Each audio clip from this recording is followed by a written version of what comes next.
Merci, merci.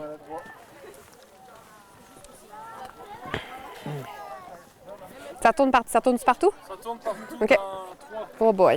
2, 1. Ta caméra est là. Oui. Non, mais je te rappelle. Oui. La mienne, c'est celle de Sylvain. Ah oui, c'est vrai, j'allais oublier. Est-ce que ça va comme ça? Oui. Ton son? Non. Je sais. Tu sais. Moi, mon Hey, petit logo j'ai-tu d'Aricana, vous le voyez pas, hein? Non, ils doivent pas Tout le est voir. beau, ça. Bon, parfait. J'ai-tu des graines Ah, non. Non. Non. de fines herbes, là? Non? Non, moi? Non plus. OK, Tu sais, parfait. sur celle-là, on le voit peut-être, là. Mais Gros sur ton pas- manteau. OK, mais on Ah, le voit c'est pas pas, on le voit pas. On voit pas toi. C'est pas grave, là. C'est pas comme si c'était OK. une compagnie pétrolière, là, tu sais. Non, non, non, non. Ah ouais? Fait que ça- Shell. Rolling! OK. Action! Là, un petit fou rire, là, excusez. OK, ça va repartir. C'est bon, T'as trop mis d'action, hein? ça va aller. Bon. Bonjour et bienvenue au géosite du panorama de l'astroblème. Aujourd'hui, on est avec Jean-Michel Gastonguay, professeur de physique et d'astronomie au Centre d'études collégiales en Charlevoix et physicien. Bonjour Jean-Michel, Bonjour, Félicia. ça va bien? Oui, ça va. Ben, écoute, regarde le paysage. Comment veux-tu que ça aille pas bien? J'imagine que ça va bien toi aussi. Oui, mais je me disais à quel point on était chanceux aujourd'hui, tout le long de notre montée. C'est incroyable, hein? On disait qu'il y avait peut-être une ou deux journées comme ça dans l'automne, oui. là, où Début tout est parfait. octobre comme ça, Oui. les couleurs, la météo, presque pas de vent. Wow, c'est vraiment, c'est super. Puis là, on n'est pas tout seul au sommet du Mont du Lac-des-Cygnes. Non, c'est assez On populaire aujourd'hui. Oui, c'est ça. On est au Parc national des Grands Jardins. Oui. L'un des deux parcs nationaux de la CEPAC là, qui sont dans Charlevoix. Oui. Et justement, grâce à eux, on a accès au sommet du Mont du Lac-des-Cygnes, qui est un des sommets d'un endroit très spécial dans Charlevoix. Oui. Ici, c'est un endroit qui n'est pas juste beau parce qu'on est sur un sommet et qu'on a un panorama incroyable. C'est aussi spécial parce qu'on est sur le bord d'un ancien cratère d'impact météoritique. Vraiment? Oui. Ici, avec les sommets qui sont autour de nous, on a le mont Dufour qui est derrière moi. Plus loin derrière, il y a le mont des Morillos, il y a la montagne de la Noyer. Alors, les sommets sur lesquels on est font partie de la périphérie d'un ancien cratère d'impact météoritique qui est vraiment gigantesque. Wow! Alors, pour les gens là, qui vont venir ici au sommet du Mont du Lac-des-Cygnes, dites-vous là, que toute la dépression que vous avez devant vous, c'est environ 54 km de diamètre et c'est ce qui reste d'un vieil impact d'une météorite qui a frappé il y a environ 400 millions d'années. OK. Alors, il y a eu beaucoup de changements qui se sont opérés Oui. depuis ce temps-là. Puis, juste derrière toi, il y a aussi une montagne qui semble toute seule en plein centre de l'immense dépression. Alors, cette montagne-là, c'est le mont des Éboulements. Les gens du village des Éboulements la connaissent super bien parce que c'est directement dans leur cour arrière, littéralement. Mais il faut voir cette montagne-là comme une remontée du fond du cratère suite à oui? l'impact qu'il y a eu à l'époque. Oui, OK, moi, je pensais qu'un cratère, c'était vraiment là, plat ou à la limite comme une cuve. oui. Les petits cratères d'impact météoritique qu'on observe sur les astres rocheux du système solaire ou sur Terre aussi, OK. les petits cratères d'impact vont être seulement comme une cuve, comme ce que tu mentionnes. OK. Mais lorsque les astéroïdes qui viennent frapper sont suffisamment gros, l'énergie est assez grande pour liquéfier une partie de la croûte terrestre. Ah, oui. Et ensuite, quand la météorite va vraiment venir frapper, il va se faire une dépression temporairement. Et OK. un peu comme quand on lance un caillou dans l'eau, le centre va remonter et ça va donner naissance à un massif montagneux central. Et le OK. mont des Éboulements, c'est ce qu'on appelle un pointement central dans les sites d'impact météoritique. C'est vraiment là, la remontée du fond Aïe, aïe. du cratère suite à l'impact météoritique. Fait que là, si on s'imagine là, que tout ça, tout ce qui est à l'intérieur des 54 km de diamètre, ça a déjà été liquide. En partie, en tout cas. C'est incroyable. clair qu'un événement comme celui-là, si on avait pu étudier ça dans les semaines suite à l'impact, on aurait vraiment plein d'indices. Aujourd'hui, 400 millions d'années plus tard, il y a eu beaucoup de changements qui se sont opérés à la surface de la Terre. Les mouvements de continents, les aires glaciaires, la tectonique de plaques, l'érosion par la pluie, le vent, la neige. On voit, il y a de la végétation tout partout. Alors, c'est grandement transformé, mais un peu partout dans le territoire, Félicia, là, dans les carrières de pierre, sur le bord du fleuve, les endroits où on a accès aux affleurements rocheux, là, on est capable de voir toutes sortes d'indices dans les roches qui nous montrent que ça y a déjà eu des parties de Charlevoix qui ont été liquides à l'époque. Puis ici, justement, parlant d'un affleurement rocheux, là, au sommet là, du mont du lac des Cygnes, on est vraiment sur un gros affleurement. Là. Ça semble être très gros. Puis ça semble aussi, on regarde la couleur, la texture, être un petit peu la même chose. Peux-tu nous en dire plus là-dessus? Oui. La roche sur laquelle on est ici au mont du lac des Cygnes, c'est de l'anorthosite. OK. L'anorthosite, c'est une roche qui est dans la même famille que le granit.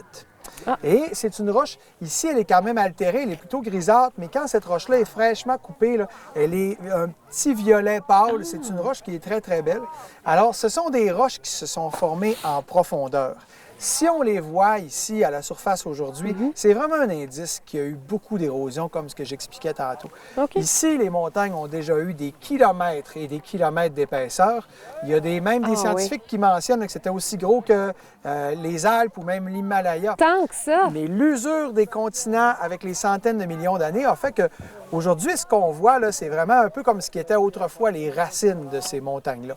Donc, c'était de la roche ignée. Qui était autrefois beaucoup plus en profondeur, mais là, aujourd'hui, c'est là-dessus qu'on marche. Et si on revenait ici dans 100 millions d'années, bien, ce sur quoi on est en ce moment, ça serait plus ça. On serait vraiment rendu un peu plus profond encore parce que ça se serait usé comme ça. Ah, wow! Fait que c'est ça, j'imagine, qui donne l'aspect arrondi au exactement. sommet d'ici, mais au sommet qu'on voit autour aussi, là, ça se ressemble un peu. Ce que je vais te dire, c'est vrai partout dans le monde. Quand on a des montagnes arrondies, ça veut dire que ce sont des vieilles montagnes qui se sont érodées. Alors que quand on va dans des endroits où il y a des chaînes de montagnes beaucoup plus jeunes, si on pense à l'Himalaya, on voit des sommets très acérés avec des arêtes coupantes, entre guillemets. Alors ça veut dire que ce sont des jeunes montagnes. Ah oui, OK. Jeunes, géologiquement parlant. Oui, c'est l'Himalaya a une question de juste 70 millions d'années. Alors, tu sais, à notre échelle, c'est super vieux, mais à l'échelle de la planète Terre, c'était vraiment hier dans l'histoire de la Terre. Ben oui, quand on pense à l'impact météoritique qui a eu lieu il y a 400 millions d'années, ça, c'est-tu au milieu à peu près de l'âge de la Terre? Non, c'est très récent dans l'histoire de la Terre. C'est récent, ça aussi? Même 400 millions d'années, c'est récent dans l'histoire de la Terre. Écoute, je vais te faire juste une petite analogie. Si on disait que la Terre a 100 ans, bien, l'impact météoritique sur Charlevoix s'est passé quand la Terre avait 92 ans. Oh, OK. Donc, si on fait un produit croisé, on en arrive à ce résultat-là. C'est un événement récent dans l'histoire de la Terre, mais évidemment, pour nous, c'est inconcevable, 400 millions d'années. Non, effectivement. Puis là, bien, dis-moi, quelle est la bête qui a causé cet impact-là? Oui, on peut la calculer, la taille de la bête, comme tu viens de dire, qui a causé ce désordre qui est devenu un magnifique paysage. On pense que l'astéroïde qui a frappé ici avait environ 4,5 km de diamètre. On n'est pas certain s'il était plus rocheux. C'était peut-être même un objet un peu plus petit, plutôt glacé comme une comète. Là-dessus, on ne peut pas en être certain aujourd'hui. Mais par contre, ce qu'on sait, c'est l'énergie que ça prenait pour pouvoir créer un ancien cratère d'impact comme celui-là. Ça prenait une énergie d'environ 425 millions de fois la bombe nucléaire qui a été larguée sur Hiroshima. Donc, ça a été un cataclysme incroyable. Alors, si ça arrivait aujourd'hui, là, bien, premièrement, on serait brûlé vif parce que juste la chaleur qui se dégagerait par l'entrée dans l'atmosphère serait incroyable. On aurait des vents qui balayeraient tout sur leur passage. Le tremblement de terre incroyable. Disons là, qu'à au moins 500, peut-être même 1000 km autour d'ici, c'est la dévastation totale si un événement comme ça arrive. Et je te dirais même que si un événement comme ça arrivait peu importe où sur Terre aujourd'hui, on assisterait à une extinction massive des espèces. Parce que oui, ce serait la dévastation dans un certain rayon autour du point d'impact, mais il y a des changements climatiques qui sont très rapides, qui vont OK. vraiment être instigués par un impact comme ça. Ce qui va se passer, c'est qu'il y a tellement de débris et de poussière qui vont être soulevés dans l'atmosphère suite Oui. à l'impact que l'atmosphère va s'obscurcir Ah, et oui. la lumière du soleil va avoir plus de difficulté à se rendre jusqu'à la surface. OK. Ce qui fait que on entend souvent le terme hiver nucléaire. Bien, on aurait un hiver, si on veut, provoqué par un impact météoritique. Donc là, à ce wow. moment-là, refroidissement du climat, les végétaux qui ont plus de difficultés à pousser, les animaux herbivores qui ont plus de difficultés à se nourrir, donc les carnivores et ainsi de suite. Donc, on Ouais. assisterait à un C'est vraiment déclin un des cycle. espèces Ouais. relativement rapidement, en quelques semaines, quelques mois, quelques années. Et il y en a eu dans l'histoire de la Terre des épisodes comme ça. Puis je te dirais que le dernier gros impact comme ça s'est passé il y a environ 66 millions d'années. Et c'est ce qui a mis fin oui. à l'ère des dinosaures à l'époque. OK. Alors, Ben oui. il en est arrivé des événements comme ça dans l'histoire de la Terre. Celui de Charlevoix est encore plus ancien, mais ça a vraiment, vraiment été un cataclysme à l'époque. Et c'est vraiment, vraiment impressionnant. Mais ce qui est encore plus impressionnant, c'est de se dire qu'on le voit. Il est ici, il est vraiment devant nous. Là. On est tout à fait à la limite, finalement. Oui. Mais si on veut un peu mieux comprendre ces limites, on peut peut-être essayer de reconnaître quelques différents villages. endroits, Oui. En fait, là, quand on regarde côté plus est, on peut voir le fleuve pas mal bien. Ça, Ouais. dans le fond, c'est la dépression de la rivière Malbaie qui s'en va jusqu'à la municipalité de la Malbaie. Donc, toutes les montagnes qui sont derrière et qui viennent faire un arc de cercle jusqu'ici vont passer par Clermont, vont passer par les hauteurs derrière Saint-Aimé-des-Lacs, Notre-Dame-des-Monts et s'en venir jusqu'ici. Et le pourtour va continuer comme ça vers les hauteurs de Saint-Urbain et de Baie-Saint-Paul. Ensuite de ça, donc ça, là, c'est environ 54 km de diamètre, toute cette immense structure-là. OK. Et on appelle ça un astroblème. On oui. aurait tendance à vouloir appeler ça un cratère Ouais. d'impact. Oui. Astroblème, c'est le terme scientifique qu'on donne à un vieux cratère d'impact météoritique, mais qui a grandement été érodé au fil des dizaines et OK. des centaines de millions d'années. Ça vient de deux racines grecques qui voulaient dire astre et blessure. Donc, astroblème, c'est un mot scientifique pour dire une blessure laissée par un astre. OK, ben oui, c'est ça, parce qu'on se demande souvent justement pourquoi on l'utilise, mais là, on comprend très bien. Donc, ce que je trouve très intéressant aussi, c'est qu'il y a plusieurs villages qui semblent vraiment être installés dans les parties les plus creuses. Ben oui. Puis on dirait aussi que c'est les parties peut-être les plus chaudes. C'est qui- plus chaud et c'est aussi plus facile d'avoir de l'eau parce que les rivières, naturellement, ont tendance à se déplacer dans ces endroits-là. OK. Il faut s'imaginer là, que si on était sur la Lune, on pourrait avoir un cratère d'impact de 54 km avec la montagne dans le centre, mais tout serait beaucoup plus grand qu'ici. En fait, j'ai même amené une maquette, super! Félicia, pour te montrer. Alors, ce qu'on voit ici, c'est le fleuve Saint-Laurent. On OK. peut voir l'île aux Coudres. Et là, tu peux voir dans les montagnes vraiment un arc de cercle. Alors ça, c'est une maquette avec un relief exagéré de Charlevoix pour mieux voir c'est les fascinant. sommets. Alors là, ce qu'on peut voir, c'est la vallée de la rivière Malbaie, la vallée de la rivière du Gouffre. Et tu peux voir la montagne en plein Oui, centre, le on le voit pointement vraiment central, bien. donc le Oui. mont des Éboulements. On le voit. Alors nous, en ce moment, on est juste... Attends un petit peu que je me situe parce que on est juste ici, au sommet du mont du lac des Cygnes. OK. Donc, quand je t'expliquais tantôt qu'on fait partie, on est sur le pourtour de l'astroblème, alors c'est ce qu'on peut observer. Et tu peux aussi voir qu'il manque une partie au cratère d'impact. Exactement. Oui, le fleuve Saint-Laurent, aujourd'hui, occupe une partie de l'ancien cratère. Et de l'autre côté du fleuve, c'est la province géologique des Appalaches. Alors, il y a vraiment eu des mouvements tectoniques depuis l'impact qui ont fait qu'il y a environ 40 de l'ancien cratère qu'on ne voit plus aujourd'hui. Nous, on est vraiment dans le 60 qui est plus assis sur ce qu'on appelle le bouclier canadien. Là, on le voit vraiment très bien là, avec cette maquette. En fait, c'est probablement rendu possible là, grâce à de l'imagerie satellitaire. Oui. Et puis, mais quand tu dis qu'on ne voit plus 40 de l'astroblème, est-ce qu'on peut s'imaginer que c'est submergé, que c'est détruit, que c'est... C'est plutôt détruit. OK. Les Appalaches se sont avancés vers le bouclier canadien. Autrefois, là, il y avait vraiment une limite de plaques tectoniques dans le secteur. Alors, les Appalaches n'étaient pas là il y a 400 millions d'années. Il y OK. a vraiment eu des mouvements qui se sont faits depuis ce temps-là, qui ont effacé. C'est un petit peu comme si tu lançais un caillou dans un carré de sable. tu aurais un trou, mais c'est certain que si à un moment donné, tu fais bouger le sable à côté, bien, ton trou, ton cratère, il va finir par s'effacer. Bien, c'est un petit peu ça qui s'est passé ici. C'est pour ça qu'on ne voit plus l'ancien cratère d'impact au complet. OK. C'est vraiment fascinant. Ça a brassé vraiment beaucoup. Sur Absolument. des millions d'années, mais quand même, là, ça a brassé pas mal. Et on a juste à regarder des images de la Lune, admettons. Il y a des cratères d'impact avec un pointement central qui sont vraiment, vraiment évidents. Alors, c'est de ça qu'avait l'air Charlevoix autrefois, mais la Terre a fait son travail d'essayer de l'effacer avec le temps. Et c'est M. Jean Rondeau qui a découvert ça en 1965. Ouais, Alors, M. Jean Rondeau... Oui. On va reprendre ça, puis je vais te poser la question, Jean-Michel. Alors, on va reprendre ça, puis je vais te poser la question, justement. Dis-moi, Jean-Michel, qui a découvert ou comment est-ce qu'on a découvert que c'était un cratère d'impact météoritique? c'est un géologue qui s'appelait Jean Rondeau, qui, lui, a étudié la région de Charlevoix. Il faisait la cartographie géologique de la région dans les années 60 et les années 70. OK.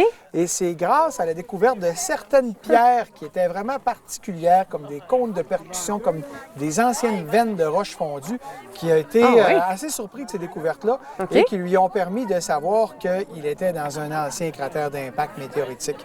Fait que Alors, dans le fond, c'est des roches qui n'avaient pas vraiment d'affaires là. Oui, exactement. C'est des roches avec des structures qui n'avaient pas d'explication autre qu'un impact météoritique. OK. Alors, le fait de trouver ces roches-là l'ont mis vraiment sur la piste de « Hein, je suis dans un ancien cratère d'impact météoritique. Voilà pourquoi on voit un arc de cercle dans les montagnes avec une montagne dans le centre. » Okay. Alors, ça n'a pas été découvert avec des images satellites. Ça a été découvert grâce à la géologie qui avait vraiment été étudiée en détail. Puis, c'est fascinant aussi parce que, dans le fond, cette découverte qui a été faite dans les années 60, dans le fond, comment je voudrais dire ça? Je vais reprendre ça, là. Mais, donc, cette découverte qui a été faite... Je vais attendre que tu te relèves. Oui, non, c'est correct. Cette découverte qui a été faite dans les années 60 a permis, dans le fond, la compréhension aussi de comment les villages se sont disposés dans l'astroblème. C'est clair que le climat est beaucoup plus clément en moins haute altitude qu'en haute altitude. Alors, les premiers colons qui se sont installés, c'était beaucoup plus facile de s'installer le long de la rivière Malbaie, dans le secteur de la Malbaie-Clermont, le long de la rivière du Gouffre, en s'en allant vers Saint-Urbain. Alors, c'est vraiment là où c'était plus facile de s'établir, c'était plus clément, c'était plus facile d'avoir de l'agriculture, c'était plus facile d'avoir de l'eau. Mais les endroits plus en altitude, comme Saint-Hilarion, Notre-Dame-des-Monts, c'est plus difficile de faire de l'agriculture dans ces endroits-là. L'hiver arrive un petit peu plus vite, l'hiver quitte un petit peu plus tard aussi, la saison de pousse est moins grande. Alors, c'était des endroits moins évidents, disons, pour aller s'installer. Il y a des gens, effectivement, qui sont là aujourd'hui, mais disons que c'était pas ce qu'il y avait de plus facile au départ. Bien oui, à l'époque, tout à fait. Puis on l'a remarqué aujourd'hui en montant que le sol avait déjà commencé à geler, puis on est le 3 octobre aujourd'hui. On est le 3 octobre, puis oui, on a vu que ça avait gelé cette nuit. Alors, ça nous donne des indices là, que le climat en montagne est vraiment différent que ce qu'on peut avoir, admettons, en bordure du fleuve ou même à l'île aux Coudres. Puis ça, c'est sans compter toute la variété de végétation. Plus on va vers le sommet, plus la végétation semble alpine, vers la toundra presque. C'est la toundra ici. C'est littéralement la toundra. On peut avoir des feuillets mixtes en bas avec des feuillus, des conifères, mais lorsqu'on arrive ici, là, la végétation est très basse. On voit que la végétation, on ne trouve pas que la vie est facile, mais ici, il vente fort, il fait froid, la saison de pousse est vraiment courte, puis aussi, bien, il n'y a pas épais de sol. Hein? Non, juste ici, il y a de la roche. En dessous de toi, il y a peut-être 3 cm de gravier. Alors, pour la végétation, faut être fait fort. Ah oui, certainement, mais on voit qu'il y a des espèces aussi qui résistent très bien à ce genre de climat-là. Puis dis-moi, Jean-Michel, est-ce que je me trompe ou ici, on est dans une des aires centrales de la Réserve mondiale de biosphère de l'UNESCO de Charlevoix? Absolument. Le territoire de Charlevoix, les 2 MRC de Charlevoix, c'est la Réserve mondiale de la biosphère de Charlevoix. Et tu sais quoi? Ça se pourrait bien qu'à un moment donné, ce soit aussi un géoparc mondial de l'UNESCO.